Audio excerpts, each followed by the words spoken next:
संघ की आज्ञा से कर्नाटक जैन स्वाध्याय संघ के द्वारा यहाँ पर उत्तरली जैन संघ में हम पधारे हैं और उनकी आज्ञा से यहाँ हम पधारे हैं। और शुरुआत करने से पहले कह दूं कि संघ की प्रवृत्ति है, संघ की अनुमति से, उनकी स्वीकृति से हम दोनों सामायिक में नहीं हैं और अपनी ये पर्व आराधना हम शुरू करने के लिए जा रहे हैं। अष्टापद श्री आदि जिनवर वीर पावा पुरीवरो वासु पूज्य चंपा नगरी नेम रेवा गिरिवरो समेत कर पर 20 जिनवर मोक्ष पहुँचा मुनिवरो 24 जिनवर नित्य बंधु जो संग में मंगल करो। हाँ संग में मंगल करो।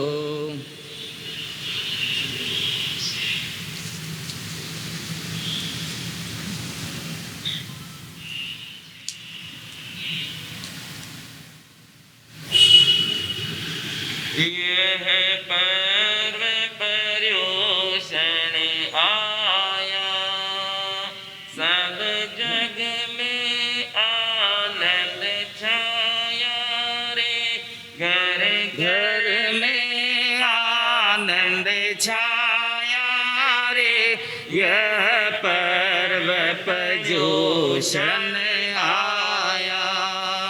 यह निशय कषाय घटाने, यह आत्म गुण विकसाने, जिन वाणी का बल लाया रे। यह पर्व पर्युषण आया। यह जीवन ले चहु गति में, यह पाप करण की रति में, निज गुण संपद को खोया रे। यह पर्व पर्युषण आया। तुम छोड़ो प्रमाद मनाओ, नित धर्म ध्यान रम जाओ। लोभ भव दुख मिटायो रे। यह पर्व पर्युषण आया। तप जप से कर्म खपाओ, दान द्रव्य फल पाओ। ममता त्यागी सुख पाओ रे। यह पर्व पर्युषण आया। मूर्ख नर जन्म गवावे, निंदा विखता मन भावे। इनसे ही गोता खावे रे। यह पर्व पर्युषण आया। जो दानशील आराधे, तप द्वादश भेदे साधे। शुद्ध मन जीवन सरसाया रे। यह पर्व पर्युषण आया। मेला तेला और अठाया, संवर पोषद करो भाया। शुद्ध पालो शील सवाया रे। यह पर्व पर्युषण आया। तुम विषय कषाय घटाओ, मन मलिन भाव मत लाओ। निंदा विकता तज माया रे। यह पर्व पर्युषण आया। आलस में दिन खोवे, सतरंजदास या सोवे, पिक्चर में समय गमावे। यह पर्व पर्युषण आया। संयम की शिक्षा लेना, जीवों की रक्षा करना, जो जैन धर्म तुम पाया रे। यह पर्व पर्युषण आया। जन जन का मन हर्षाया, बालक गण भी हुलसाया, आत्म हित आया रे। यह पर्व पर्युषण आया। समता से मन को जोड़ो, ममता का बंधन तोड़ो, है सार ज्ञान का पाया रे। यह पर्व पर्युषण आया। सुरपति भी स्वर्ग से आवे, हर्षित हो जिन गुण गावे, जन जन को अभय दिलाया रे। यह पर्व पर्युषण आया। गज मुनि निज मन समझावे, यह सोई शक्ति जगावे, अनुभव रस पान कराया रे। यह पर्व पर्युषण आया। घर घर में आनंद छाया है, घर घर में आनंद छाया है। यह पर्व पर्युषण आया। चंडेसु निर्मलयरा आई चेसु अयं पया सहरा, सागर वर गंभीरा, सिद्धा सिद्धिं मम दिशन्तु। है समय नदी की धार की जिसमें सब बह जाया करते हैं। है समय बड़ा तूफान प्रबल पर्वत झुक जाया करते हैं। अक्सर दुनिया के लोग समय में चक्कर खाया करते हैं, लेकिन कुछ ऐसे होते जो इतिहास बनाया करते हैं, इतिहास बनाया करते हैं। त्रिलोक के नाथ शासनेशपति भगवान महावीर स्वामी एवं उन्हीं की आज्ञा में सतत विचरण करने वाले जीवन निर्माता ज्ञानदाता परम श्रद्धेय गुरु भगवंत के पावन चरणों में अत्यंत भाव भक्ति के साथ विधि सहित वंदन नमस्कार अर्पित करते हुए सभी श्रावक श्राविकाओं को मेरा सादर जय जिनेन्द्र नमन वंदन अभिनंदन। सुधर्मा दरबार पर्व आराधना की वेला में हम सब यहाँ पर उपस्थित हुए हैं। आपने और हमने कई बार इस पर्व को मनाया है। प्रतिवर्ष जैसे हमारा जन्म दिवस आता है, हैप्पी बर्थडे आता है, वैसे ही आपने और हमने इस पर्व की आराधना की है, इस पर्व को मनाया है। पर यह पर्व क्यों मनाया जाता है? पर्युषण पर्व 8 दिन का क्यों होता है? इसका संकेत क्या है, इसका लॉजिक क्या है। प्रतिवर्ष आए, प्रतिवर्ष आपने और हमने अंतर्गत दशांग सूत्र की वाचनी सुन ली, जिनवाणी का रसपान कर लिया, प्रतिक्रमण कर लिया, तप कर लिया, त्याग कर लिया, पर ये पर्व क्यों मनाते हैं, इसका डिस्क्रिप्शन तो होनी चाहिए। इसके पीछे क्या हिस्ट्री है ये जानना तो आवश्यक है। आइए, पर्व क्या है, पर्व शब्द क्या है। पर्व कहा गया है कि मानव संभवतः उत्सव प्रेमी है। रंग राग, आमोद प्रमोद, खान फान, हंसी मजाक में वह सहज ही प्रवृत्त होना चाहता है और जीवन का आनंद लेना चाहता है। आप देखिए, जो भी पर्व आते हैं आप और हम क्या है उसे बहुत सहज, बहुत खुशी से मनाते हैं। और यहाँ पर बताया गया है कि पर्व की विशेषता क्या है, ऐसे पर्व का आरंभ क्यों होता है। पर्व का अर्थ है पवित्र दिन, यानी कि उत्साह आदि किसी जाति धर्म के समाज के पर्व को देखकर उसकी संस्कृति, उसकी सभ्यता, जीवन स्तर और अच्छी तरह से जाना जा सकता है, इसलिए उसका पर्व मनाया जाता है।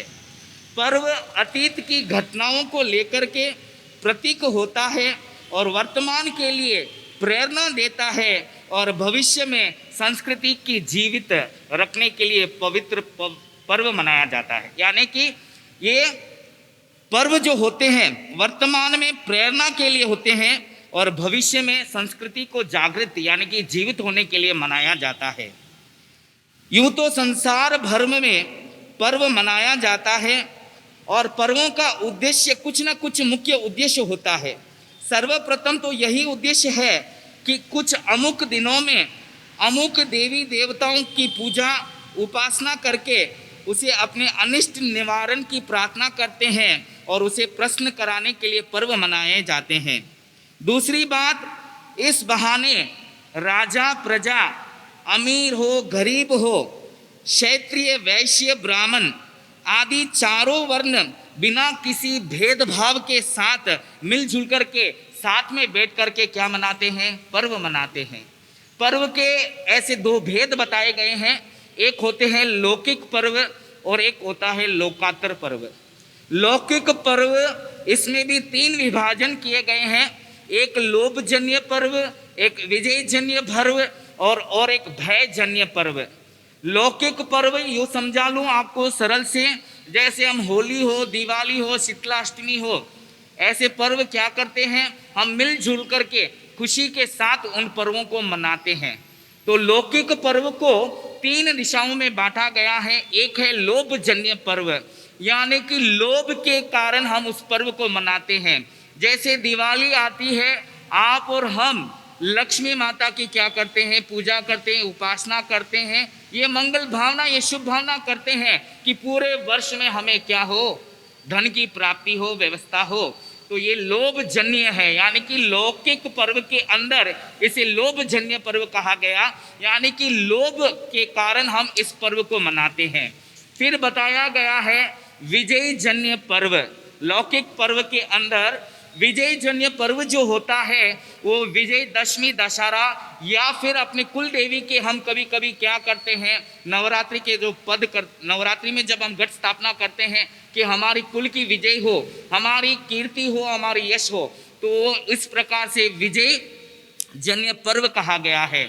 और तीसरा बताया है भयजन्य पर्व, यानी कि होली, शीतला सप्तमी, नाग पंचमी आदि, ये सब क्या है, भयजन्य पर्व है। हम भय से करते हैं, कहीं देवी देवता नाराज हो जाएंगे, कहीं हम पर कुपित हो जाएंगे, ये परंपरा से चलती हुई आ रही है और आप और हम इन पर्वों में शामिल होते हैं, इन पर्वों को भी मनाते हैं। अब बात आ रही है मुख्य और कि लोकोत्तर पर्व किसे कहते हैं। दूसरे प्रकार के पर्वों को लोकोत्तर पर्व कहा गया है। ये आध्यात्मिक या धार्मिक पर्व भी कहा जाता है। ये पर्व त्याग और साधना प्रधान होते हैं। इनमें भोजन के स्थान पर भजन होता है, इनमें भोजन के स्थान पर भजन होता है। उपवास, नाच गाने के स्थान पर ध्यान और साधना करते हैं। जैसे होली में कभी हम नाचते हैं कूदते हैं, तो इस लोकोत्तर पर्व के अंदर हम क्या करते हैं जी, हम ध्यान साधना, त्याग तप, भजन भक्ति, धर्म आराधना, मंत्रों की साधना, त्याग तक, सेवा दान आदि आध्यात्मिक विकास करने वाली जो प्रवृत्तियां होती है वो लोकोत्तर पर्व यानी कि पर्युषण पर्व होते हैं। पर्युषण, नवपद ओली, ज्ञान पंचमी, महावीर जन्म कल्याणक, अक्षय तृतीया, कल्याणक दिवस, अष्टमी, चतुर्दशी हो, ये सब क्या है, लोकोत्तर पर्व है। ये सब क्या है, लोकोत्तर पर्व है, जिसे हम त्याग तप सेवा के माध्यम से आध्यात्मिक रूप से मनाया जाता है। अब हम देखें कि पर्युषण पर्व क्या है।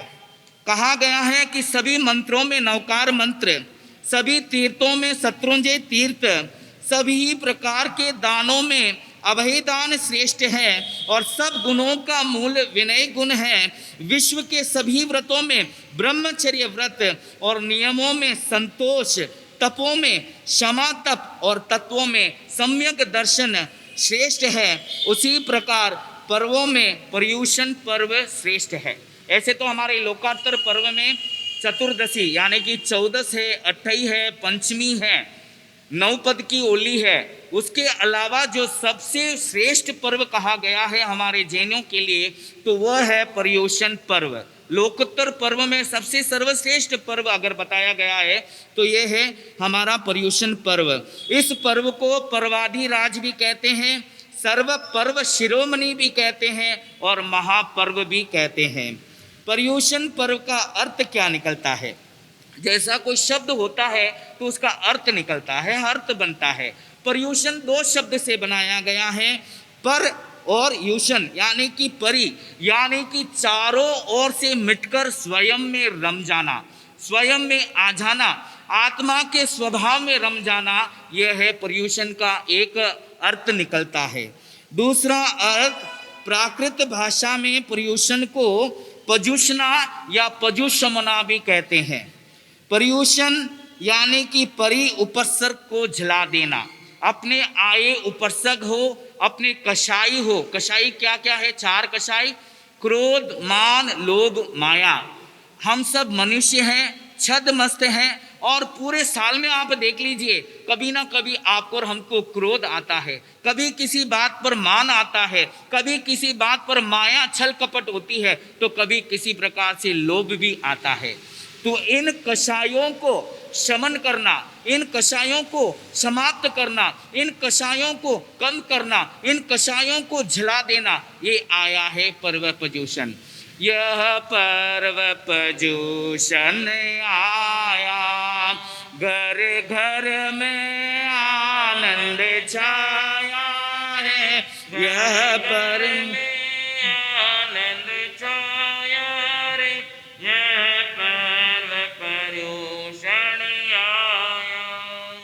पजुषमना का अर्थ क्या निकलता है? परि अर्थात पूरी तरह से, परिपक्व होना यानी कि पूरी तरह से, और उपशमन यानी कि उपशांत रहना, पूरी तरह से उपशांत रहना, यह पर्युषण हमें संकेत करता है। अब चलते हैं पर्युषण पर्व की ऐतिहासिकता यानी कि हिस्ट्री ऑफ पर्युषण पर्व। आप और हमने कई बार मनाया है, पर क्या कभी हमने चिंतन किया है कि यह पर्व क्यों मनाया जाता है और ये कब से मनाया जाता है? तो याद रखना, आगम के अंदर टिप्पणीकार कहते हैं कि ये पर्युषण पर्व आदिनाथ भगवान के शासनकाल और महावीर स्वामी के शासनकाल यानी कि 24 तीर्थंकरों में पहले और अंतिम शासन, यानी कि अभी जो वर्तमान में महावीर प्रभु का शासनकाल और पहले आदिनाथ प्रभु के शासनकाल में ही ये पर्व पर्युषण मनाया गया है। अन्यथा 22 तीर्थंकर के शासनकाल में पर्युषण पर्व मनाया नहीं जाता था। क्यों नहीं मनाया जाता था? क्योंकि वहाँ पर इतने हलोकर्मी जीव होते, जैसे ही मन में, जैसे आप और हमें, मैं बता रहा हूँ 22 तीर्थंकरों के शासनकाल की बात, उस समय पर क्या होता, जैसे ही मन में कुछ गांठ बंधी, भाई भाई के प्रति, संघ के प्रति कुछ भी हुआ, कसाई जब भी बंदी, उसी समय पर वे प्रतिक्रमण कर लेते। वहाँ पर प्रतिक्रमण का कोई समय नहीं था। और अब महावीर के शासनकाल के अंदर प्रतिक्रमण की व्यवस्था दी गई है। 2 बार प्रतिक्रमण किया जाता है, रायसिक और देशिक प्रतिक्रमण। और उस समय पर भी हम नहीं करते हैं तो परमात्मा फरमाते हैं कि एटलीस्ट हम पंचमी को, चतुर्दशी को, पक्की को क्या करें, प्रतिक्रमण करें। और उस समय पर भी हम चूक गए तो कहते हैं कि चातुर्मासिक प्रतिक्रमण तो कर ही लेना चाहिए। और उस चातुर्मासिक प्रतिक्रमण को भी अगर हम मिस कर लेते हैं तो परमात्मा कहते हैं कि पूरे साल भर में एटलीस्ट अगर आप जिन कुल में जन्म लिए हैं, जिन शासन की प्रभावना कर रहे हैं, तो संवत्सरी का प्रतिक्रमण किसी को मिस नहीं करना है। ये क्षमापना का दिवस है। और 22 तीर्थंकरों की प्रवृत्तियों में वहाँ पर कोई समय नहीं होता, जैसे ही भूल हुई वहीं पर प्रतिक्रमण कर लेते थे। पर आज की समय देखिए, अनुकूलता होते हुए भी हम प्रतिक्रमण क्या नहीं कर पा रहे हैं, नहीं कर पा रहे हैं। 32 आगमों के अंदर एक आगम जो बताया परमात्मा ने, और वह बताया है आवश्यक सूत्र। नाम ही आवश्यक है, बाकी 32 सूत्र आपको आवे ना आवे, आप करो ना करो, पर आवश्यक सूत्र परमात्मा ने श्रमण श्रमणी, श्रावक श्राविकाओं के लिए व्यवस्था की है। तो आइए पर्युषण पर्व की हिस्ट्री को हम जानने का प्रयास करेंगे। कहते हैं जैन काल चक्र की गणना के अनुसार अभी 5वां यानी कि दुष्म काल चल रहा है। ये 21,000 वर्ष तक ये आरा जो है, पंचम आरा चलने वाला है। और उसके बाद छठा आरा आने वाला है, और वह भी कितने साल तक चलने वाला है, 21,000 वर्ष तक। वह छठा आरा दुष्म यानी कि दुकम से दुकम भरा हुआ आरा, वह भी चलने वाला है। कहा जाता है कि उसके बाद छठे आरे में जब आएंगे, जिसमें भयानक प्राकृतिक उपाध्याय रहेगी।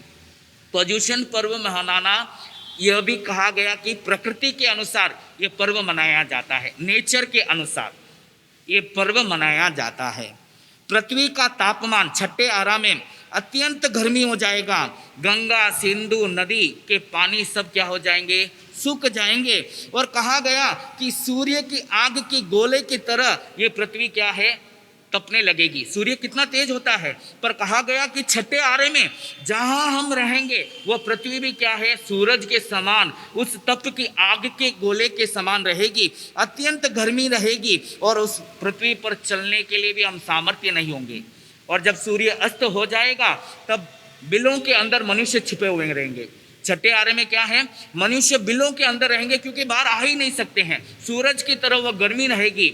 और जब सूर्य अस्त हो जाएगा तब मनुष्य बाहर निकलेंगे। अब जब बाहर निकलते हैं तो देखते हैं खाने पीने के लिए, क्योंकि पेट है, क्योंकि परमात्मा कहते हैं भजन और भोजन दोनों ही कर लो, भजन और भोजन दोनों ही कर लो, समय जो चूका तो फिर पछता लो। अब जब सूर्य उदय हुआ और सूर्य अस्त, जब तक क्या है, ये पेट क्या मांगेगी, भूख मांगेगी। और बिलों के बाहर जब मनुष्य आएंगे, जैसे मैंने कहा कि नदी सूखी हुई रहेगी, पानी भी नहीं रहेगा, और उस तपतपाती भूमि के अंदर कैसे धन और धान्य निपजेंगे, नहीं निपज पाएंगे, क्योंकि बरसाती नहीं रहेगी तो धन धान्य कैसा रहेगा। तो हम सब क्या करेंगे, छठे आरे में जो मनुष्य होते हैं वे सूर्यास्त के बाद बिलों से बाहर आएंगे, बाहर आकर के नदी के पास जाएंगे, और वहाँ पर जो जीव रहेंगे, प्राणी रहेंगे, मच्छ गच्छ के जो जीव रहते हैं, उसकी क्या करेंगे, वे पेट की क्षमता को बुझाएंगे, यानी कि मांसाहार बन जाएंगे। ऐसे प्रकृति की ऐसी वह नेचर छठे आरे की बताई गई है आगमों के अंदर। ये कोई कहानी नहीं है, आगमों के अंदर ये हमें विश्लेषण पढ़ने को मिलता है। फिर बताया गया है कि हम शाकाहारी से वह इंसान क्या बन जाएगा, मांसाहारी बनने का मजबूर कर देगा। इस प्रकार वह छठा दुष्म आरा भी 21,000 वर्ष तक रहेगा। इसके बाद छठे आरे के बाद उत्सर्पिणी काल प्रारंभ होगा। इस काल चक्र में भी पहला आरा छठे आरे के जैसे समान भीषण कष्टमय होगा। फिर दूसरा दुष्म आरा प्रारंभ होगा। तब क्या होगी, पृथ्वी एवं प्राकृतिक वातावरण में परिवर्तन होगा, क्योंकि नेचर जो होता है एक समान नहीं होता है। आप देखिए जीवन के अंदर भी अच्छा समय भी आएगा तो बुरा समय भी आएगा, बुरा समय आएगा तो अच्छा समय भी आएगा। वैसे ये प्राकृतिक है, एक नेचर है। तो नेचर क्या होगा, छठे आरे के बाद जब उत्सर पीने का प्रथम काल हो जाएगा और फिर पुनः दूसरा आरा शुरू होगा, तब कहते हैं कि नेचर यानी कि पृथ्वी के अंदर भी क्या हो गए, परिवर्तन हो जाएगा। तो परिवर्तन ऐसा होगा कि बीज समतर्क मेघ, धृत मेघ, अमृत मेघ और रस मेघ, ये 4 तरह की बारिश, मेघ यानी कि क्लाउड्स होते हैं। तो पंचम आरा, दूसरे आरे, उत्सर पिनी के दूसरे आरे लगते ही 4 तरह की बारिश होती है। समतर्क मेघ, धृत मेघ, अमृत मेघ और रस मेघ की वर्षा होगी और बीच बीच में 7 दिन का उघाड़ भी होगा, यानी कि 7 दिन बारिश होगी। एक तरह की बारिश होगी, फिर एक 7 दिन उघाड़ यानी कि कुछ भी नहीं होगा, फिर वापस 7 दिन बारिश बरसेगी, फिर 7 दिन उघाड़ रहेगा। ऐसे 4 सप्ताह तो बारिश होगी, अलग अलग तरह के मेघ होंगे, वर्षा होगी, और 3 सप्ताह क्या होंगे, उघाड़ होंगे। आप याद रखो, देखिए अगर बारिश लगातार बरसती है तो वहाँ पर फल निभता नहीं है, बीज अंकुर नहीं होते, क्योंकि लगातार बारिश होने पर क्या होती है, घास भी नहीं उगते और वे नष्ट हो जाते हैं। पर प्रकृति की ऐसी नियम होती है कि समतर्क मेघ, धृत मेघ, अमृत मेघ और रस मेघ की वर्षा होगी, बीच बीच में 7 दिन का उघाड़ भी होगा। इस प्रकार दूसरे आरे के प्रारंभ में 28 दिन वर्षाओं की और 21 दिन उघाड़ के, यूं गुण 49 दिवस, यानी कि 49 दिवस 7 सप्ताह के बाद जब पृथ्वी का वातावरण शीतल व रसमय हो जाएगा, तब धरती पर घास, धान आदि अंकुरित हो जाएंगे। ऐसे 4 तरह की बारिश और 3 सप्ताह बीच बीच में उघाड़ होने से धरती पे क्या हो जाएंगे, धन धान्य अंकुर होने हो जाएंगे। और जब धन धान्य अंकुर हो जाएंगे, तब बिल में रहने वाले मानव जब बाहर निकलते हैं तो पृथ्वी पर उगी वनस्पतियों के फल आदि को देख करके उन्हें क्या करेंगे, खाने लग जाएंगे और मांसाहार छूट जाएगा। यानी कि प्रकृति से चेंज होता है। ये कब होता है, 49 डेज की ये प्रक्रिया दूसरे आरे उत्सर पुनी काल की होती है, या अपने पंचम आरे की जो है अभी ऐसे प्रवृत्ति होती है। वनस्पति व फल इत्यादि खाकर के वे अपनी उधार पूर्ति करेंगे, मांसाहार करने वाले की छाया भी दूर रह जाएगी। इस प्रकार का यह पवित्र संकल्प आषाढ़ी पूनम, यानी कि जब चतुर्मास लगता है, आषाढ़ी पूनम से 39वां यानी कि 49 या 50वें दिन बीत जाने पर किया जाता है। इसलिए यह 50वां दिन अर्थात श्रावण मास के 30 दिन, पूरे श्रावण के 30 दिन और भाद्रपद के 20 दिन बीत जाने पर भाद्र शुक्ल चौथ या पंचम के दिन अहिंसा का, जीव दया का एक ऐतिहासिक संकल्प किया जाता है। पिछले काल चक्र के उत्सर पिनी काल में भी ये घटना घट चुकी है। अहिंसा के पवित्र संकल्प लेकर मानव जाति के समुदाय का विकास का पथ प्रशस्त करता है। संवत्सर के 7वें सप्ताह में यह परिवर्तन आता है। तो 50वें दिन पर यह परिवर्तन आता है। प्रथम वातावरण में रसमयता व शीतलता बढ़ती है। दूसरी प्राकृतिक वातावरण के प्रभाव से मनुष्य की भावनाओं में परिवर्तन आता है। क्रूरता के भावों में कोमलता में बदलते हुए इस कारण ये 7वां सप्ताह जो है भाद्रपद मास के 3रा सप्ताह आध्यात्मिक जागरण की दृष्टि से अत्यंत महत्वपूर्ण है। इन दिनों में 8 दिन का पर्युषण पर्व मनाया जाता है।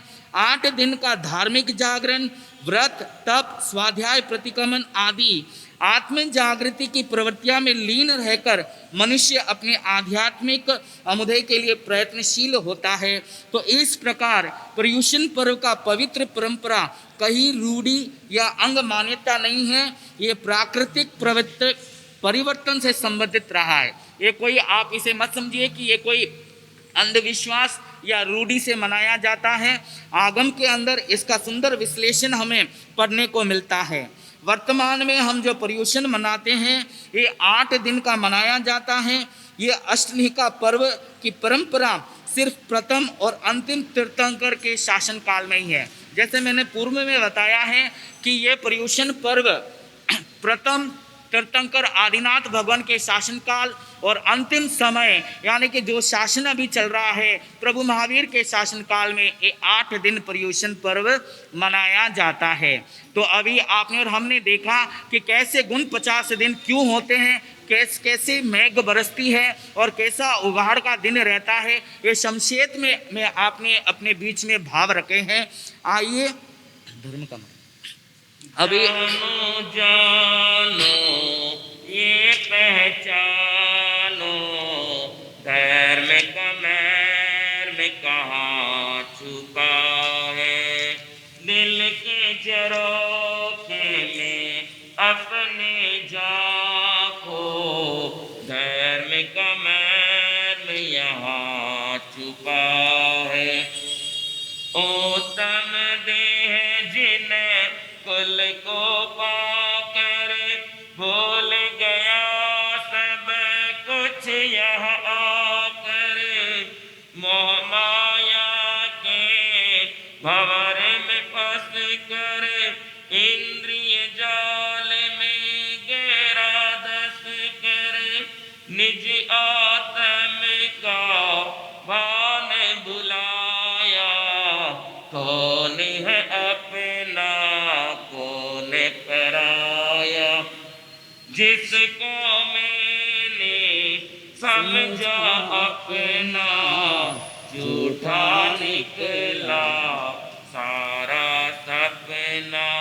जानो जानो ये पहचानो धर्म का मर्म कहाँ छुपा है। आश्रम की क्रिया सब छोड़ो संवर की अब पाली बांधो, तप जप संयम में मन जोड़ो, निर्जर करके कर्मों को तोड़ो, जागो जागो अब तो जागो समय नहीं है ये सोने का, बीत गई सो बात गई अब समय नहीं है ये रोने का।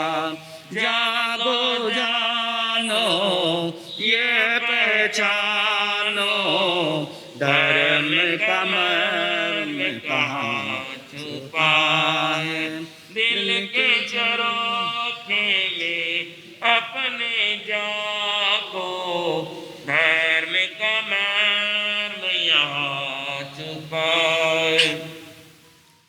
आइए तीर्थंकर परमात्मा जो होते हैं वे 4 तीर्थों की स्थापना करते हैं। तीर्थंकर 4 तीर्थों की स्थापना करते हैं, साधु साध्वी श्रावक श्राविकाएं। कौन से 4 तीर्थ हैं? साधु साध्वी श्रावक श्राविकाएं 4 तीर्थों की स्थापना करते हैं।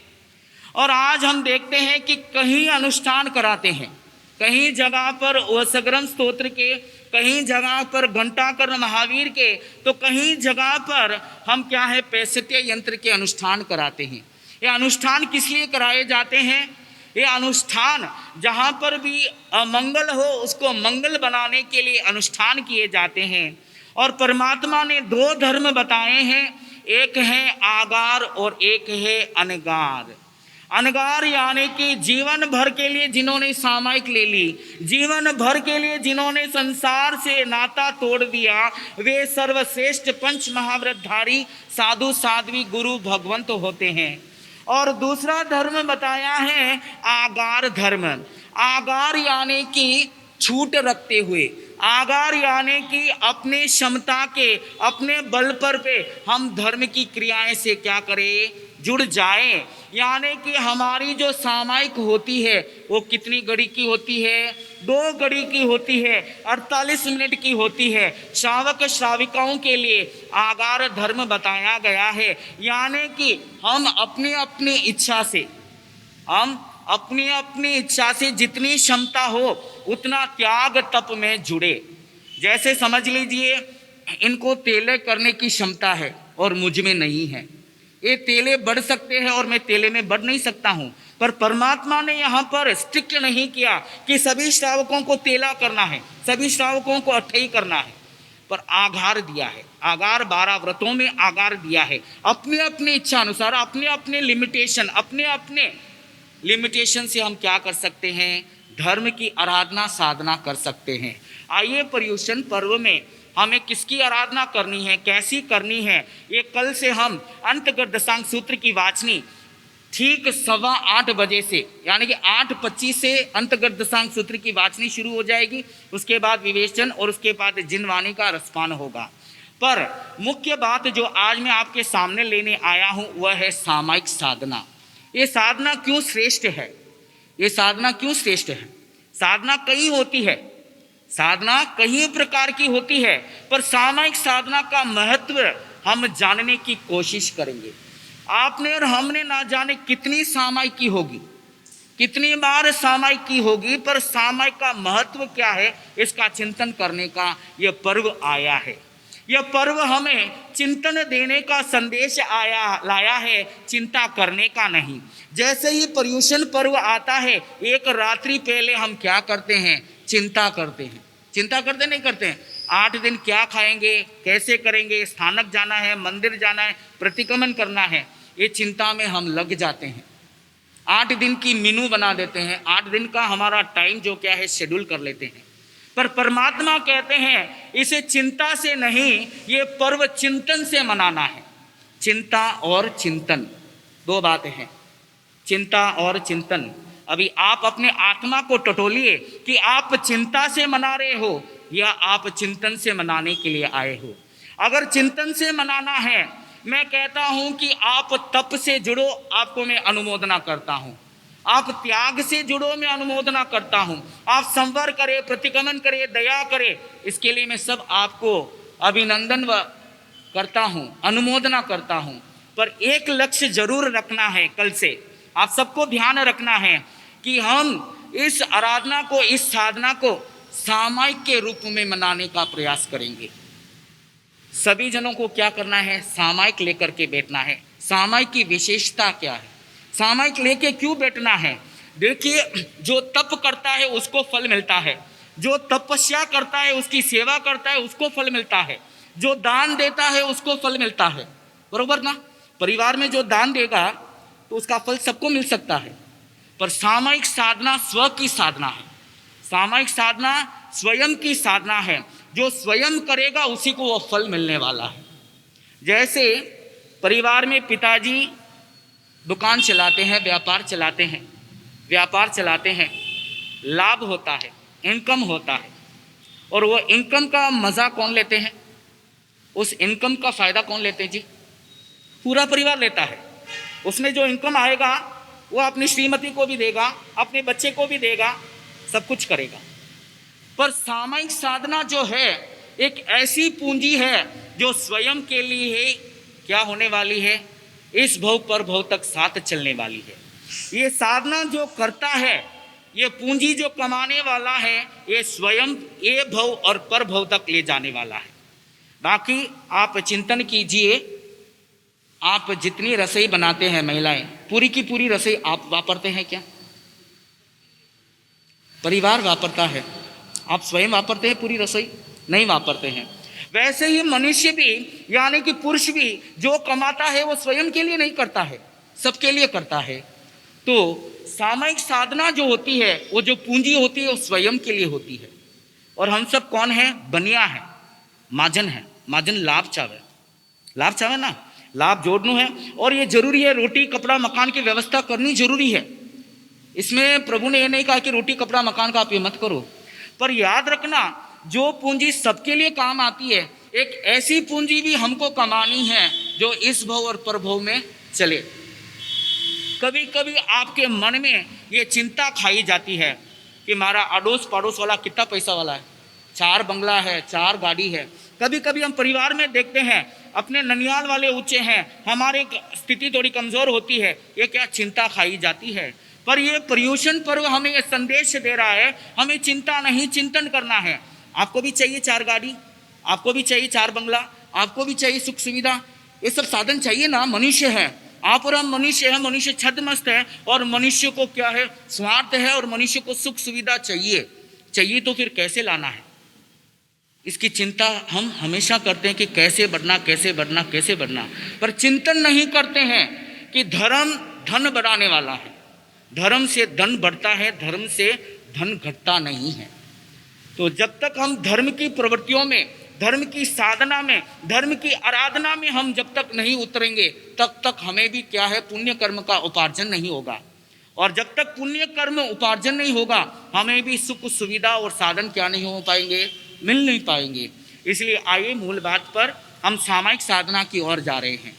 अब जैसे इन 8 दिनों में ऐसे कहीं बीपी पेशेंट हैं, शुगर पेशेंट हैं, थायराइड पेशेंट हैं, जिनको प्रतिदिन दवाई लेनी पड़ती है। वे एकासन व्यासन करने के लिए भी सामर्थ्य नहीं होते हैं। पर सामायिक साधना के अंदर हम कैसे तप की आराधना, कैसे तप की अर्चना, कैसे तप की पूजा, कैसे दान की अर्चना, कैसे दान से जुड़ेंगे, ये प्रतिदिन में आपको सामायिक साधना के द्वारा 10 मिनट समझाने का प्रयास करूंगा। आज हम शुरू करते हैं कि सामायिक क्यों करना। आगमों के अंदर विश्लेषण आता है कि बगैर चारित्र मोक्ष संभव नहीं है।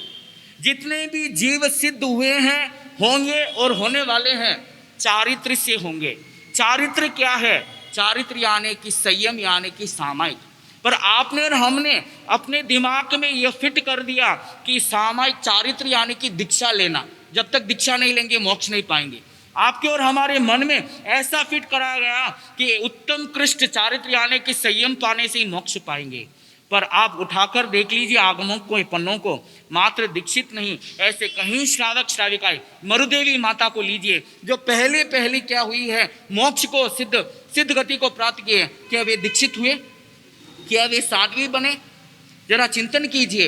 पर आपके और हमारे मन में तो यही फिट हो गया कि दीक्षा लेंगे, मुनि बनेंगे, तभी क्या होगा, मोक्ष मिलेगा। पर यहाँ पर परमात्मा बड़े सरल ढंग से बता रहे हैं कि श्रावक श्राविका भी क्या बन सकते हैं, सिद्धा सिद्धि यानी कि सिद्ध गति को प्राप्त कर सकते हैं। उस मरुदेवी माता को देखिए, बिना संयम पर भाव चारित्र में रहते हुए, चारित्र आना जरूरी है, यानी कि हमें सामायिक में रमना जरूरी है। जब तक जीव सामायिक की साधना नहीं करेगा, वह मोक्ष को प्राप्त नहीं कर पाएगा। मोक्ष क्या है? शाश्वत सुख है। मोक्ष क्या है? शाश्वत सुख है। और हम इस भौतिक सुख को प्राप्त करके कितना आनंद हो रहे हैं। चलो सामायिक करके हम शाश्वत सुख को प्राप्त करें ना करें, पर अगले भाव के जो पुण्य उपार्जन करेंगे, सुख सुविधा सुख के साथ अपने धर्म साधना में हम क्या हो सकते हैं, रम सकते हैं, इसकी आराधना साधना कर सकते हैं।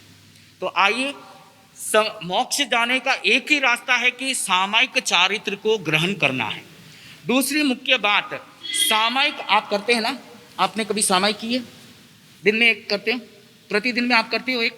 तो चलो आपसे ही प्रश्न पूछता हूं कि सामायिक में हम दान दे सकते नहीं दे सकते? हाँ या ना में जवाब देना। सामायिक में दान दे सकते नहीं दे सकते? हाँ या ना जवाब चाहिए। हाँ या ना तो बोलिए। नहीं दे सकते। बस आपने और हमने क्या किए, बचपन से वो रूढ़ी ले लिए, सामायिक पचकना, 48 मिनट पालन करना और समाप्त हो जाना। पर चिंतन करना, यह पर्व संदेश हमें चिंतन करने का मौका दे रहा है कि हम सामायिक में दान दे सकते हैं। अब दूसरा प्रश्न आपके पीछे उठता है कि कैसे दान दे सकते हैं, सामायिक में हम कैसे पैसों को हाथ रखें। आप देखिए, प्रतिक्रमण जब होता है, संवत्सरी का प्रतिक्रमण जब होता है, वहाँ पर बोलियां लगाई जाती है, लोगस की बोली लगाई जाती है, प्रतिक्रमण की बोली लगाई जाती है, जीव दया की बोली लगाई जाती है। हम सामायिक में रहते हैं और बोली करते हैं ना, उसमें भाग रहते हैं, पर पैसों का लेन देन नहीं करते हैं, एक प्रकार। दूसरा प्रकार, सामायिक में हम अभय दान देते हैं। जैसे ही करेमी भंते, आप देख लीजिए, मंदिर मार्गी हो, मूर्ति पूजक हो, स्थानकवासी हो, तेरा पंथी हो, कोई भी पंथ क्यों ना हो, सामायिक किस पाठ से लेते हैं आप? करेमी भंते से लेते हैं। करेमी भंते सामायिक सावजम जोगम पचकामी, यानी कि सावध्य जोग की आप और हम क्या कर रहे हैं, पचकान कर रहे हैं। इसका अर्थ क्या है, इसका चिंतन क्या है? हम संसार से डिस्कनेक्ट हो रहे हैं। संसार से क्या हो रहे हैं? डिस्कनेक्ट हो रहे हैं और आत्मा से रिचार्ज हो रहे हैं। सबसे डिस्चार्ज होकर के स्वयं में रिचार्ज होना, ये सामायिक है। ये क्या है? सामायिक है। सबसे डिस्चार्ज होकर के स्वयं आत्मा को रिचार्ज करना, ये है सामायिक की साधना। तो इसमें हम जैसे ही करेमी भंते का पाठ लेते हैं, हम 6 काय जीवों को अभयदान देते हैं। और भी कितनी बार देते हैं? पूरे 48 मिनट। जब तक आपकी सामायिक काल है तब तक आप निरंतर अभयदान दे रहे हैं। उसमें पैसा लगता है, पैसा लगता है, क्योंकि कभी कभी दान का बात करते हैं ना, हम दान दिवस भी मनाएंगे, कल ज्ञान दिवस है, परसों दान दिवस मनाएंगे। तो जैसे ही दान दिवस का नाम आएगा और जैसे ही यहाँ पर बताएंगे कि दान देना है, तो आप और हमारे मन के भाव क्या हो जाते हैं? ऊंचे नीचे हो जाते हैं। 100 रुपया दूँ, 1000 रुपया दूँ, 5000 दूँ, नहीं दूँ। और देते समय भी अहोभाव आना ये जरूरी नहीं है। कभी कभी फोर्स से देते हैं, कभी कभी देने के लिए भी हम तैयार नहीं होते हैं, क्योंकि दान हर कोई नहीं दे सकता है। दान धनवान दे सकता है, जो सक्षमता रखता है वही दान दे सकता है। बड़े बड़े दान, बड़े बड़े भामाशाह हुए हैं। कैसे हुए? उनके पास वो पुण्य उपार्जन है तब वे दान देते हैं। पर आप और हम क्या कर सकते हैं? दान नहीं दे सकते हैं। पर जो नित्य दिन सामायिक करेगा, जो रोज सामायिक करेगा, वो 48 मिनट तक क्या करेगा? दान देगा। किसका दान देगा? अभय जीवों का दान देगा। 6 काय जीवों का दान देगा। और अभय दान सबसे सर्वश्रेष्ठ दान बताया है। पर कभी आपने सामायिक लिया तब आपके मन में ये चिंतन आया कि आप दान दे रहे हो? कभी आया? पूरे 48 मिनट ऐसा भाव आ रहा है कि आप दान दे रहे हैं? देखिए, जब हम दान देते हैं ना तो मन में खुशी होती है। जब हम अपने मैत्रानी यानी कि कामवाली बाई को भी कुछ देते हैं ना तो मन में बहुत खुश होता है कि हम 2 रोटी दिए हैं, या हम फिर किसी को जताते हैं हम दान दे रहे हैं। पर जब सामायिक की साधना करते हैं, मन में कभी ये अहोभाव आया कि पूरे निरंतर 48 मिनट तक, निरंतर आपके सामायिक काल तक आप क्या कर रहे हैं? अवही दान दे रहे हैं। ये मन में नहीं आता है, क्योंकि बस करेमी बनते लेना है, फटाफट 48 मिनट वह घड़ी सामने रहती है और कैसे वह टाइम निकल जाए उसके पीछे हम लगे हुए रहते हैं। पर याद रखना, जब भी आप सामायिक की साधना करो, जब भी आप सामायिक साधना से जुड़ो, आप दान की आराधना से जुड़ो, दान के साथ जुड़ो। इसमें क्या कर रहे हैं? हम अभय दान दे रहे हैं। याद रखना, बड़े बड़े दान जब आप देते हो ना तो 2 मिनट में हो जाता है। चेक, लाखों रुपयों का चेक साइन करने के लिए कितना मिनट लगता है? 2 मिनट लगता है। हजारों का दान, आभूषणों का दान मिनटों में दे सकते हैं। पर ये अभय दान तुम 48 मिनट निरंतर दे रहे हैं, इसकी चिंतन करना। तो आज आपने और हमने सामायिक के अंदर यह जानने का कोशिश किया कि 48 मिनट हम क्या कर रहे हैं? दान की आराधना कर रहे हैं, दान की पूजा कर रहे हैं, दान की अर्चना कर रहे हैं। कवि कहते हैं, सामायिक करना संभाव में रहना, सामायिक करना संभाव में रहना, श्रावक का है गहना रे भाई, श्रावक का है गहना।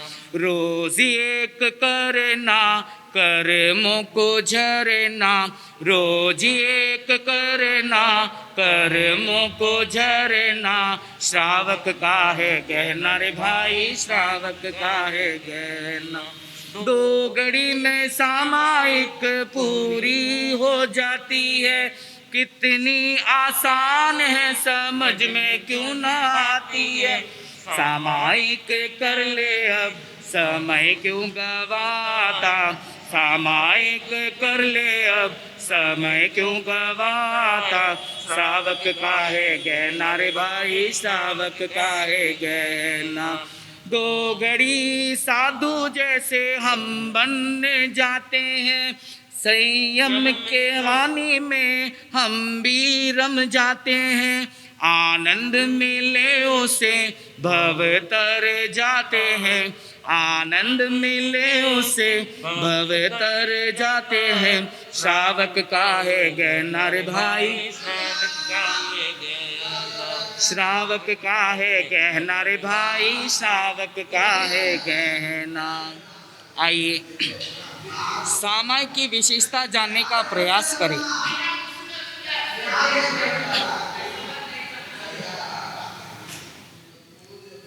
राजगिरी का नगरी का राजा श्रैणिक राजा, इसकी चर्चा, इसका वर्णन आपने काफी बार सुना है। प्रभु महावीर के शासन में वह प्रमुख राजा श्रैणिक राजा था। जब श्रैणिक को पता चला कि उसके आयुष्य पूर्ण होते ही वे नरक में जाने वाले हैं, श्रैणिक का जीव कहाँ गया है? अभी नरक में है, और वे आग्नि प्रथम तीर्थंकर बनने वाले हैं।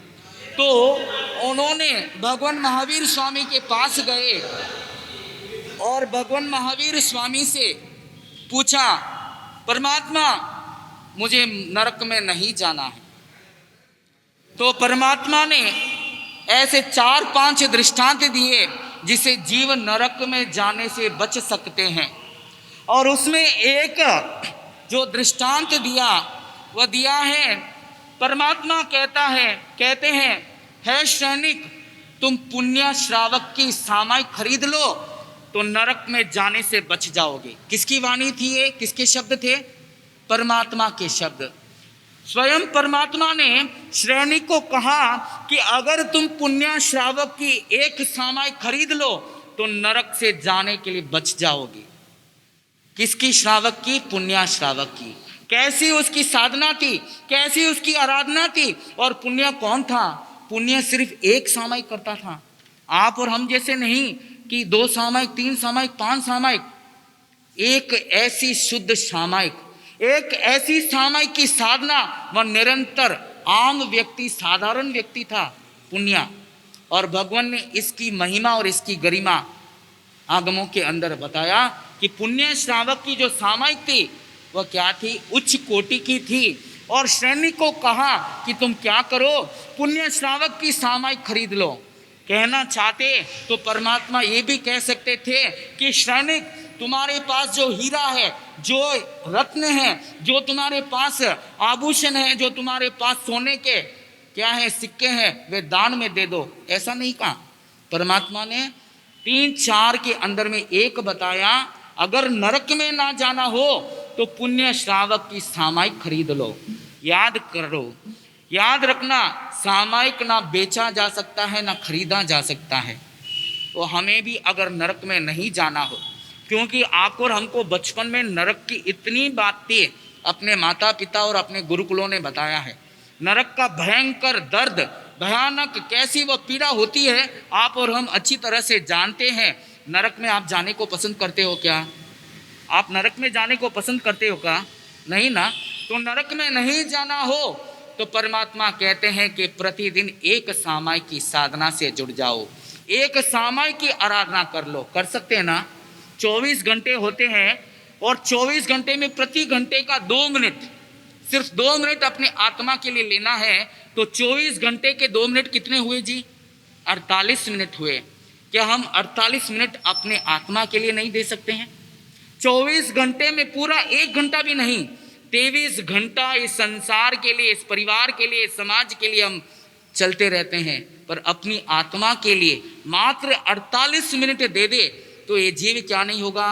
नरक में नहीं जाएगा।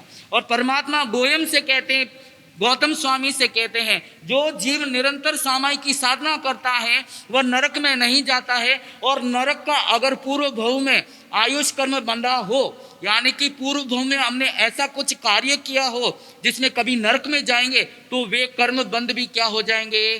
क्षय हो जाएंगे। और उच्च कोटि यानी कि देव आयुष का बंध भी कर जाएंगे। क्योंकि आप देखिए, साधु साध्वी क्या है? निरंतर सामायिक साधना में रमते हैं। जब वे सिद्धार्थ जाते हैं तो उन्हें हम क्या कहते हैं? वे देवलोक गमन हो गए, ऐसे कहते नहीं कहते हैं? तो बस सामायिक हमें यही पाठ सिखाता है कि अगर पूर्व भव में अगर आपका और हमारा नरक आयुष का बंध बंधा हो तो वह भी क्षय हो जाएगा। कौन सी साधना से? सामायिक की साधना से। कहा गया है आगमों के अंदर कि ऐसे कहीं तापस रहा करते थे। तापस यानी कि मास कमन करते और पारना करते, मास कमन करते, पारना करते, मास कमन करते, पारना करते, पूरा जीवन ऐसे व्यतीत करते थे। पर वो व्रत नहीं लेते थे, पचखान नहीं लेते थे। मास कमन कर लिए, फिर पारना हुआ, फिर दूसरे दिन से मास कमन शुरू, फिर पारना, फिर मास कमन शुरू। पर वे तापस क्या नहीं करते थे? व्रत नहीं लेते थे, त्याग नहीं लेते थे। तो उन्हें क्या नहीं हुई? मुक्ति नहीं प्राप्त हुई। जो फल मिलना था वो फल नहीं मिला। इसीलिए परमात्मा कहते हैं, जो कुछ भी हमें करना हो तो व्रत के अंदर आना, त्याग के अंदर आना, त्याग में रमना, व्रत के साथ करना। व्रत के साथ और त्याग के साथ जो साधनाएं, जो आराधनाएं की जाती है उसका फल निश्चय ही मिलता है। समझ में आ गई बात? तो प्रतिदिन एक सामायिक तो कर सकते हैं ना, ये कोई बड़ी बात नहीं है ना। लाखों का दान, लाखों का दान जो प्रतिदिन देता है, एक तरफ और एक तरफ जो साधक सामायिक करता है, मात्र एक सामायिक करता है, और लाखों स्वर्ण मुद्राएं, मैं तो लाख रुपया भी नहीं कहता हूँ, एक स्वर्ण मुद्रा यानी कि गोल्ड कॉइन, गोल्ड कॉइन समझ में आता ना, सोने के सिक्के, लाखों स्वर्ण सिक्के का दान प्रतिदिन जो करता है, और एक तरफ जो साधक एक सामायिक करता है, पूछा गया कि कौन श्रेष्ठ है, तो आगमकार कहते हैं, टिप्पणीकार कहते हैं कि जो साधक सामायिक में है, जो सामायिक की साधना करता है, जो समता की आराधना करता है, वह क्या है, श्रेष्ठ है, वह क्या है, श्रेष्ठ है। तो हम लाखों का दान दे सके ना दे सके, लंबी लंबी तपस्या कर सके ना सके, पर सामायिक के अंदर तो जुड़ सकते हैं ना। एक सामायिक की आराधना, एक सामायिक की साधना, ये जो साधना स्वयं के लिए है, ये आत्मा के लिए है, आत्मा रमन के लिए है, कि हम 8 दिन सामायिक साधना से जुड़ नहीं सकते हैं। तो आपसे मैं यही भी अनुरोध करूंगा कि कल से हम सामायिक साधना के अंदर जुड़ेंगे, सामायिक के साथ लेकर के बैठेंगे, क्योंकि कवि कहते हैं नित्य शाम को जीवन खाता खोलो करो विचार, श्रावक यह तेरा आचार, श्रावक यह तेरा आचार। मोक्ष मार्ग में कदम बढ़ाए, कितने दो आचार, कर ले बारंबार विचार, कर ले बारंबार विचार। जो शुभ निश्चय किए सवेरे, कितने पूर्ण हुए वे तेरे, विघ्न देख कर घबराया या डट कर रहा तैयार, श्रावक यह तेरा आचार, श्रावक यह तेरा आचार। मानव जीवन सफल बना ले, इस नर्तन से लाभ उठा ले, लक्ष्य 84 योनि में ये मिले न बारंबार, श्रावक यह तेरा आचार, श्रावक यह तेरा आचार। संवर कर ले तप धर ले, पुण्य कमा ले, पाप कपाले। केवल कहते पारस सुन रे, यह जीवन दिन चार, श्रावक यह तेरा आचार, श्रावक यह तेरा आचार। जो श्रावक का आचार है, प्रतिक्रमण के अंदर आता है कि श्रावक श्राविका प्रतिदिन दान देवे, शील पाले, तपस्या करे, सामायिक करे, संवर करे, प्रतिक्रमण करे, शुभ भावना भावे, 3 मनोरथ की चिंतन करे, जीवादि 9 तत्व पदार्थ जाने। ऐसे श्रावक के 21 गुण आवश्यक सूत्र के अंदर बड़े सुंदर विश्लेषण से बतलाया गया है। तो आइए आप और हम इस पर्वराज प्रयुषण को मनाने का सार्थक जब होगा, जब हम भी क्या करेंगे, त्याग व्रत के साथ जुड़ेंगे, छोटे छोटे तप के साथ जुड़ेंगे, सामायिक के साथ जुड़ेंगे, संवर के साथ जुड़ेंगे, प्रतिक्रमण के साथ जुड़ेंगे, तो हमारा यह पर्व मनाना सार्थक होगा। यह पर्व हमें यही संदेश देने आया है कि हमारे आत्मा का अवलोकन करना है, अपनी आत्मा के समीप जाना है, और पूरे वर्ष भर में हमने किसी के साथ जो 12 व्रत आपको मैं 2-2 व्रत प्रतिदिन समझाने का प्रयास करूंगा प्रवचन के माध्यम से, 99 अतिचार का चिंतन जो होता है उसको मैं बड़े सुंदर ढंग से आपके सामने समय के अनुसार आपके सामने विश्लेषण करूंगा। इन 99 अतिचारों का चिंतन करते करते अपनी आत्मा के ऊपर जो कषाय का मल लगा हुआ है, जो राग द्वेष लोभ माया ये जो लगा हुआ है, उसको कैसे हम उपशांत करेंगे, कैसे हम उनको दमन करेंगे, उसकी सफाई करेंगे, ये पर्वराज प्रयुषण हमें ये संदेश देने को आया है। क्योंकि आज मूर्ति पूजक स्थानक की परंपरा के अनुसार प्रयुषण पर्व शुरू हो रहा है, और आपसी संघ ने यहाँ पर बड़े सुंदर ढंग से बड़े पंथवाद को नहीं लेकर के गोयम पत महावीर को लेकर के, यानी कि गौतम पत महावीर का एक पत लेकर के आपने आज से ही यहाँ पर क्या कर दिया है, पर्व आराधना शुरू कर दिया है। तो शीशंकों में बार बार अभिनंदन अनुमोदना करता हूँ कि देखिए एक ऐसे सुंदर विचार कि पंथ को ना लेते हुए हम आज से लेकर के 11 तारीख तक क्या करेंगे, पर्व की आराधना करेंगे। पर मुख्य बात याद रखना कि जैसे जैसे अपनी परंपराओं की अपनी गच्छ के अनुसार जो व्यवस्था बनाई गई है, क्योंकि संवत्सरी प्रतिक्रमण एक बार ही किया जाता है, मतलब आप सब साथ में कर रहे हैं, ये बहुत अच्छी बात है। पर विशेष ध्यान देना, जब मूर्ति पूजक की संवत्सरी होती है उस समय हमारी संवत्सरी नहीं हो सकती है, क्योंकि ये संवत्सरी जो प्रतिक्रमण होता है ये पूरे साल भर में एक बार ही होता है। 2 बार संवत्सरी प्रतिक्रमण करने की यहाँ पर विधि विधान नहीं बताई गई है, इसका ध्यान रखना है। बाकी आपसी संघ को हम लाखों धन्यवाद देते हैं, अनुमोदना करते हैं कि एक साथ में सब पंथ को लेकर के आप एक पथ पर चल रहे हैं। आपको पुनः पुनः अनुमोदना और धन्यवाद देते हुए कल ठीक 8:25 पर अंतर्गत सूत्र की वाचनी होगी। उसके बाद जिनवाणी का रसपान, जिसमें हम सामायिक साधना के अंदर, जैसे आज हमने देखा कि हम दान दे रहे हैं, कल देखेंगे कि सामायिक में हम और किसकी आराधना कर रहे हैं, मतलब सामायिक प्रतिदिन कर रहे हैं। सामायिक में आज आपने देखने का प्रयास किया कि हम दान दे रहे हैं, कैसे दान दे रहे हैं। कल देखेंगे कि सामायिक में हम तप कैसे करेंगे, और आगे ऐसे 8 दिन में आपके सामने सामायिक में कैसे 3 मनोरथ का चिंतन किया जाएगा, कैसे 2400 तीर्थंकरों की स्तुति की जाएगी, कैसे हम कौशक करते हैं, कैसे आरोग्य बोहिलाभम का पाठ करेंगे, इसका समय आने पर आपके सामने रखने का मैं प्रयास करूंगा। और साथ में 99 अतिचार का जो चिंतन होता है, जो मूल क्या है, प्रतिक्रमण किसी को आता नहीं आता, क्योंकि अपनी अपनी सक्षम है। हम तो प्रतिक्रमण में जाते हैं, साल में एक बार जाते हैं, बैठ जाते हैं, जब मिच्छामि दुक्कडम आया मिच्छामि दुक्कडम दे देते हैं। पर हमें इसका ज्ञान नहीं है कि मिच्छामि दुक्कडम किस लिए दिया जाता है। हमने पूरे साल में ये चिंतन नहीं करते हैं। जब 99 अतिचार का चिंतन आता है तो हमें ये चिंतन करना है कि पूरी साल में हमने किसी को मारा तो नहीं, किसी को पीटा तो नहीं, रोष वश गाढ़ा बंधन गाढ़ा घाव, ऐसे में जो 99 अतिचार जो आएगा, जो स्थूल आएगा आपके सामने, इसका मैं सुंदर विश्लेषण देने का प्रयास करूंगा। आप सब जुड़े रहे इन्हीं भावना भक्ति के साथ। त्रिशिलानंदन काटो भव बंधन, आनंद दीजिए मंगल कीजिए, आनंद दीजिए मंगल कीजिए। किसी का पचकान यानी कि जो आज जिनका वास हो या व्यासना एकासना जैसे भी आपके सामर्थ्य हो तो पचकान ले सकते हैं, अन्यथा सामूहिक पचकान दे करके हम अपने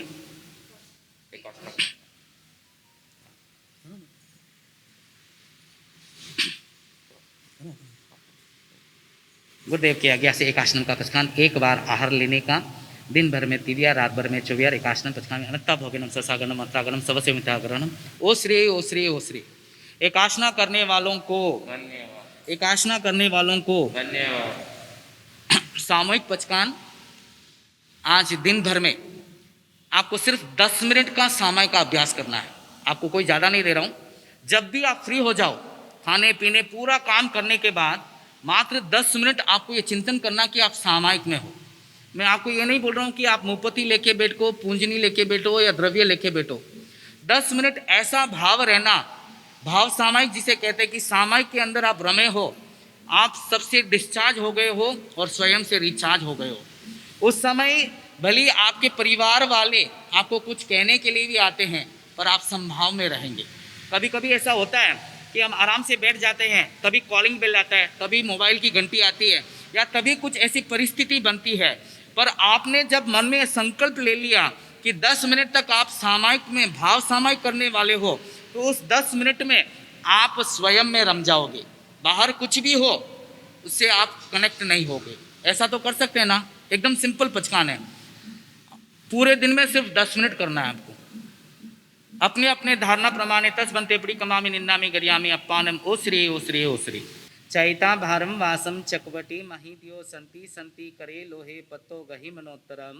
श्री श्री चत्तारी मंगलम रिहंता मंगलम सिद्धा मंगलम साहु मंगलम केवली पनत्तो धम मंगलम। चतारी लोगतमा रिहंता लोगतमा सिद्धा लोगतमा साहु लोगतमा केवली पनत्तो धमो लोगतमा। चतारी शरणम पवज्जामि अर्यन्ते शरणम पवज्जामि सिद्धे शरणम पवज्जामि साहु शरणम पवज्जामि केवली पनत्तम धम्मम शरणम पवज्जामि। चार शरणा मंगल करना, उत्तम करना, सुख करना, दुख करना, और इन शरणानु कोई जे भव प्राणी करे आराधन, उसका अजर अमर पद होय, उसका सदा ही मंगल होय। अंगूठी अमृत बसे लपटी तना भंडार, श्री गुरु गौतम समरिये मनोवंचित फलदातार, भावे भावन भावे भावे दीजे दान, भावे धर्म आराध्य पावे केवल ज्ञान, पावे पद निर्वाण। ये कार्यक्रम होने के बाद प्रतिदिन जैसे ही हमारे प्रवचन की श्रेणी खत्म हो जाएगी, मंगल पाठ हो जाएंगे, उसके बाद अगर आप 15-20 मिनट रुकना चाहते हो तो प्रतिदिन 15 मिनट तक हम हीलिंग मंत्रा, सक्सेस मंत्रा करने के भाव रखते हैं। जैसे आज ही शुरू करूं, अगर आप कहते हैं तो 15 मिनट का ये कार्यक्रम रहेगा कि हम पंच परमेष्ठी भगवान के पहले भावपूर्वक वंदन नमस्कार करेंगे। ऐसे तो नवकार मंत्र आप सबको आता है, हम फटाफट बोल देते हैं, नमो ओरियंतानम, नमो सिद्धानम, नमो आयर्यनम। पर आज एक अलग शुभ भावनाओं के साथ जैसे ही मैं नवकार मंत्र का उच्चारण करूंगा, आपके मन में ये भाव आना, जैसे नमो ओरियंतानम ये श्रावक जी बोलेंगे, आपके मन में ये भाव आना कि हमारे सामने अरियंत परमात्मा है। नमो सिद्धानम कहने पर जितने भी सिद्ध में पहुंचे हैं वे हमारे सामने हैं। नमो आयर्यानम, समस्त आचार्य भगवंत की कृपा हमारे सामने है। ऐसा इमेजिनेशन करना है, नहीं तो हम ऐसे इमेजिनेशन नहीं करते, हम तो सीधा नमो ओरियंतानम, नमो सिद्धानम, नमो आयर्यानम, नमो ध्यानम ऐसे कई जाप भी कर लेते हैं, कई बार गुनगुना लेते हैं। पर आइए, आज जो 15 मिनट ये लगातार 8 दिन ये चलने वाली है प्रवचन के बाद, तो भक्ति भाव के साथ पहले हम 9 बार पंच परमेष्ठी भगवान को भावपूर्वक वंदना करेंगे। इसे जैसे ही सब पाप पनासनो आता है, आपके मन में ऐसे विचार होना कि अपने पाप नाश हो रहे हैं। इसका मीनिंग ही वो है, सर्व पाप पनासनो, यानी कि हमारा पाप नाश हो रहा है और अपने पापों को, अपने कर्मों की निर्जरा करने के लिए तो यहाँ पर आए हैं। तो भक्ति भाव के साथ पहले 9 बार नवकार मंत्र का हम स्मरण करेंगे, उसके बाद हीलिंग मंत्र हम करेंगे। जैसे जैसा होगा मैं बताऊंगा। तो आइए, मन में आए विचारों को आप शांत रखें, मन में जो भी विचार आ रहे हैं आप बाहर निकालें, मन को शांत रखें, शरीर की स्थिरता बनाएं, आंखें बंद, मन बंद, नवकार मंत्र।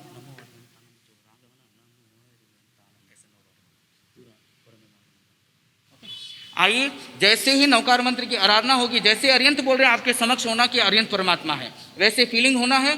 तो आइए, आंखें बंद, मन की स्थिरता, शरीर की स्थिरता।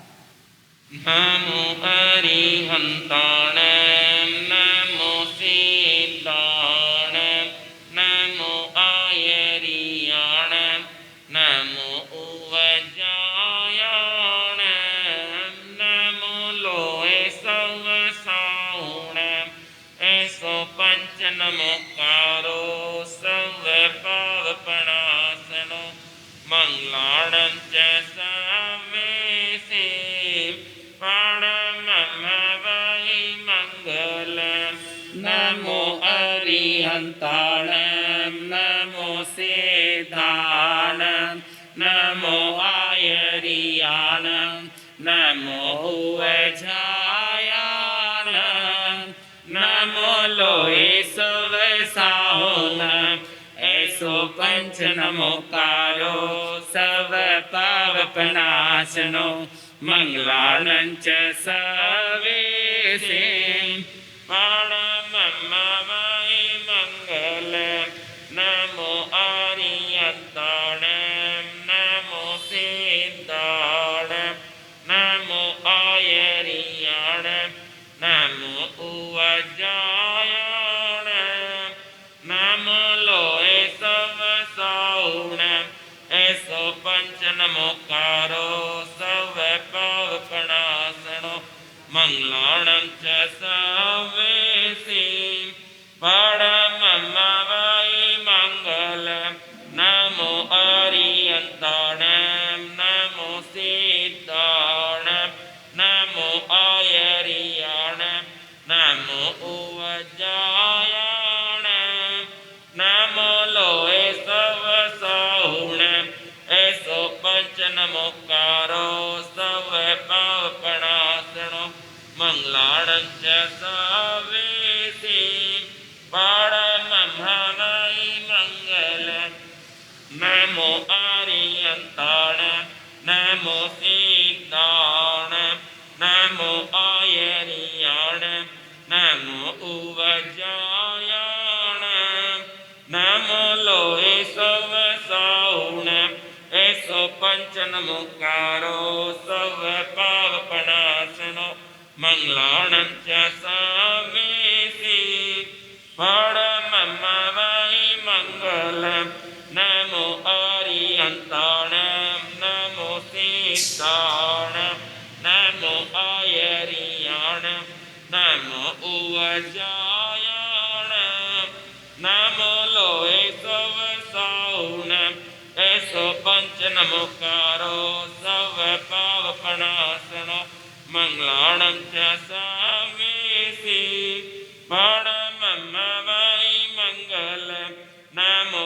आर्यन्ताणं नमो सीताणं नमो आयर्याणं नमो उवजायणं नमो लोए सव साहुणं ऐसो पंचन मुकारो सव पावपनाशनो मंगलाणं च सावेसी परममवै मंगलम नमो आर्यन्ताणं नमो सीताणं नमो आयर्याणं नमो उवजायणं नमो लोए सव साहुणं ऐसो पंचन मुकारो सव पावपनाशनो मंगलाणं च सावेसी परममवै मंगलम नमो आर्यन्ताणं नमो सीताणं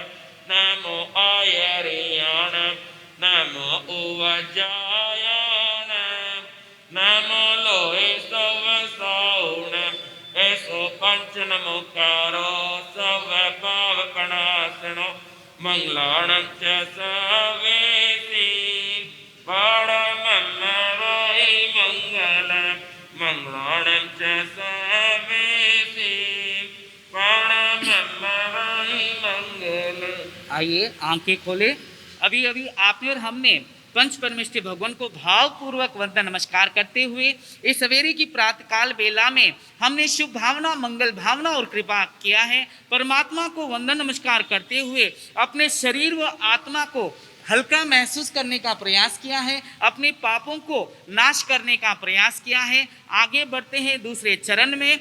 हीलिंग मंत्र यानी कि अहो परमात्मा, हो पंच परमेष्ठी, आप क्या हो? आप आरोग्य हो, आप बोधि को प्राप्त किए हो। वैसे ही हम आपसे यही शुभ भावना, मंगल भावना, कृपा चाहते हैं कि हमें भी क्या बनाए? आप स्वस्थ बनाए, मस्त बनाए, हमें भी आरोग्यमय बनाए, क्योंकि सबसे पहला सुख है आरोग्य, निरोगी काया। तो हमें आरोग्य का बल दीजिए। और जब जब भी हमारा मन, हमारा बुद्धि नीचे पड़ जाए, फीका पड़ जाए, नीचे उतर जाए, छोटा बन जाए, तो हमारी बुद्धि को भी आप क्या दीजिए? सद्बुद्धि दीजिए।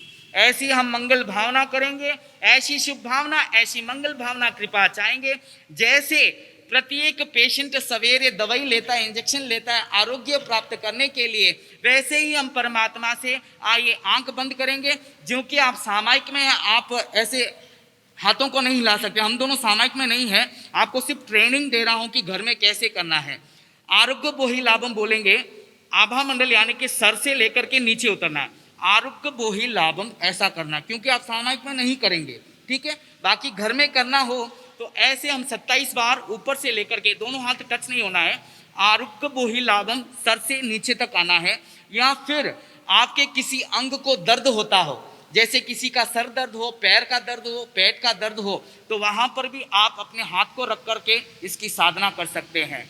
तो आइए आंखें बंद करें, वीर परमात्मा से हम यही आप जैसे आरोग्य का बल और बोधि का बल प्राप्त हो, ऐसी शुभ भावना, मंगल भावना, कृपा चाहते हैं।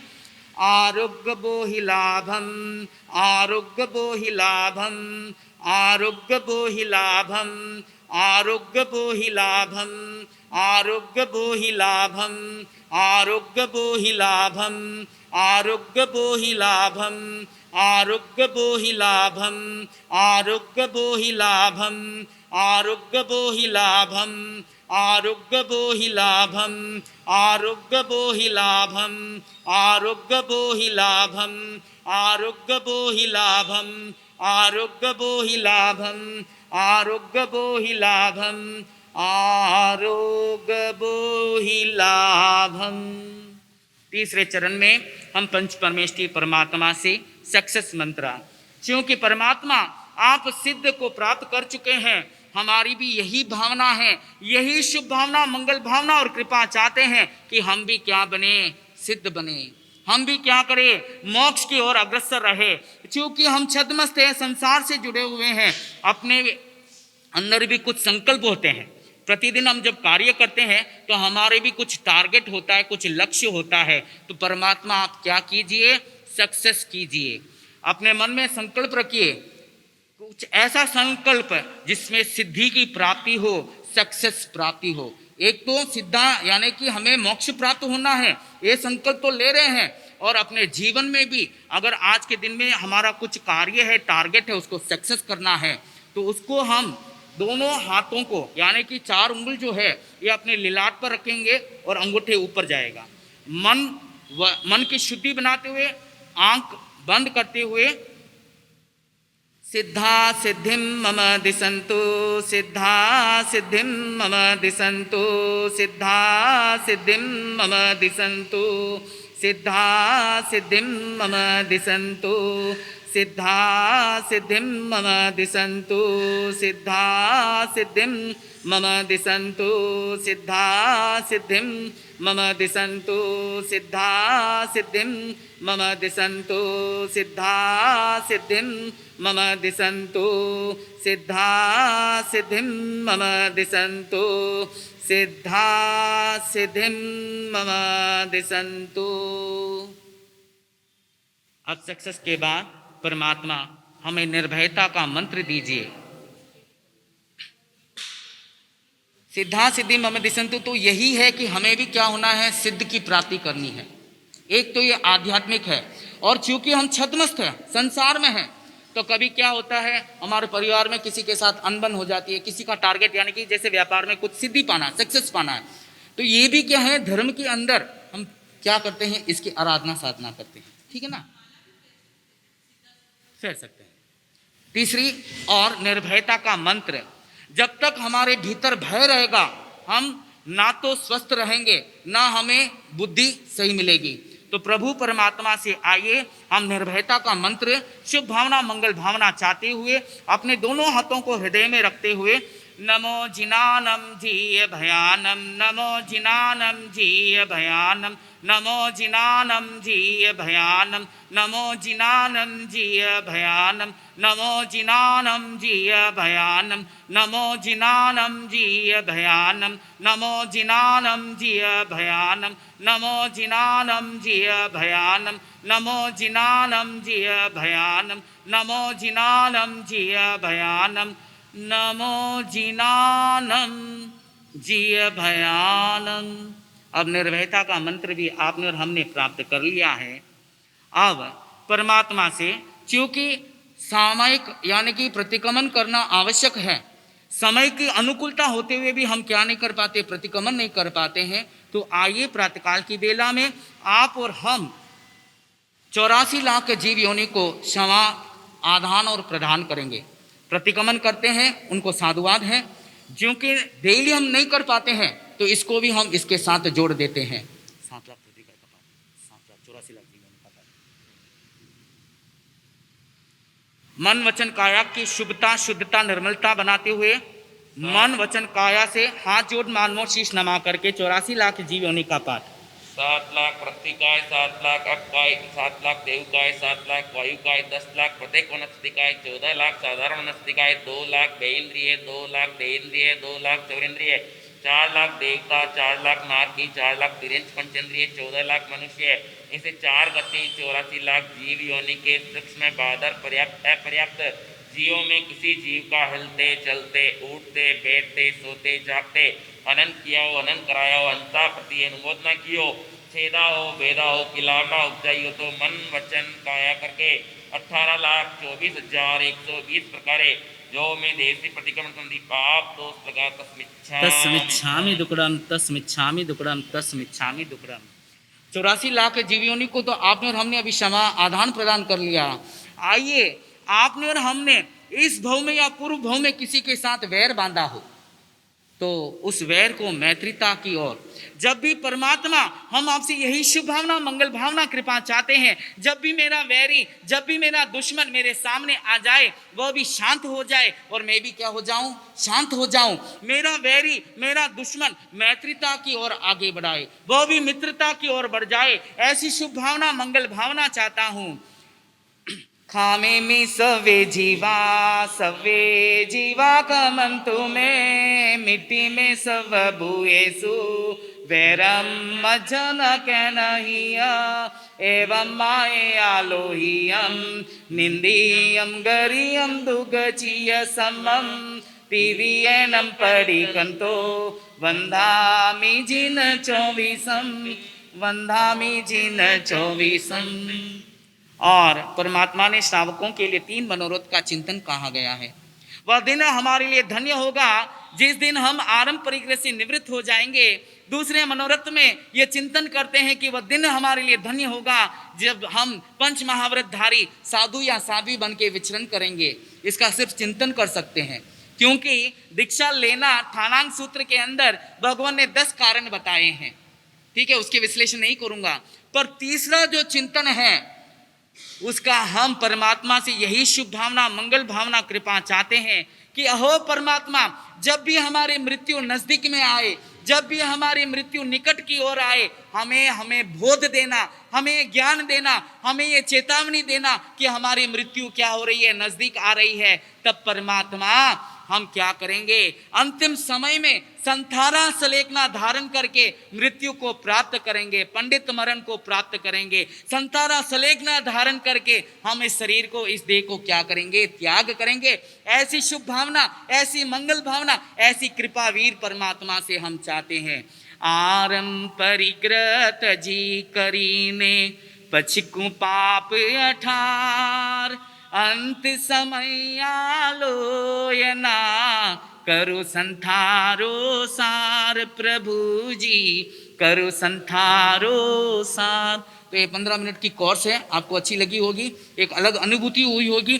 प्रतिदिन चाहिए हम पर्वराज प्रवेशन के बाद भी चले जाए अपने घर में हीलिंग मंत्रा, सक्सेस मंत्रा, पंच परमेष्टि की भावपूर्वक वंदना, 84 लाख के जीव योनि का पाठ तो अवश्य हमें करना है, इसे चूकना नहीं है। सूत्र के विपरीत अगर मैंने कुछ कहा है तो मैं क्षमा याचना चाहता हूं। और कर्नाटक स्वाध्याय जैन संघ की ओर से मैंने इसकी अनुमति तो नहीं ली कि कराना है, पर क्योंकि ये मेरा स्वभाव है, मैं डेली करता हूं, कराता हूं, तो इसलिए मैंने सामयिक ना लेते हुए इस क्रिया को आपके सामने इसकी साधना बताई है। तो उनकी आज्ञा की अवहेलना हुई हो तो मैं क्षमा याचना चाहता हूं। और इन्हीं भक्ति भावों के साथ कल हम जुड़ेंगे। जय जिनेंद्र, जय जिनेंद्र।